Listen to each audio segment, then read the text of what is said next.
Grammy Award-winning singer Kenny Rogers has one of the most unmistakable voices in the business. The legendary performer has sold over 100 million albums in his storied career. He has 22 #1 singles to his credit, including timeless hits like She Believes in Me, You Decorated My Life, and The Gambler. Kenny Rogers is now releasing his first studio album in 3 years, and it's called Water and Bridges, and includes the new single, I Can't Unlove You. And he's going to perform that in just a minute. Good morning, Kenny Rogers. How are you? Good, thank you. How do you feel when I call you a legendary performer? I always felt you had to be dead to be legendary, so I'm not sure I like that. In 3 years? Where have you been? What have you been up to? Well, you know, I have two identical twin boys that are 20 months old, and that has somewhat consumed my life in the last 2 or 3 years. But most importantly, you know, I had my own label for 5 years, and we had a lot of success. We had a song called The Greatest, and a song called Buy Me a Rose, which was a #1 record.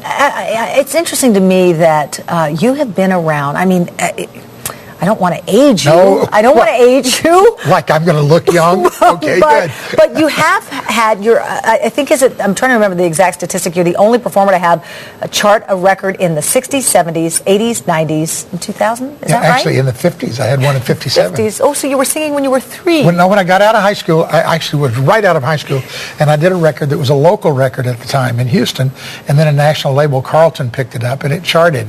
I don't know how high it went, but it was in the charts. So in the last 6 decades, actually. I love your philosophy, which is that when you have a good song, you just sing it simple. You don't need a lot of bells, a lot of whistles. You just do it. Well, I have some friends who are just great technicians, and they would come out with me on the road, and I'd say, look, I'm going to give you a piece of advice. Take it for what it's worth.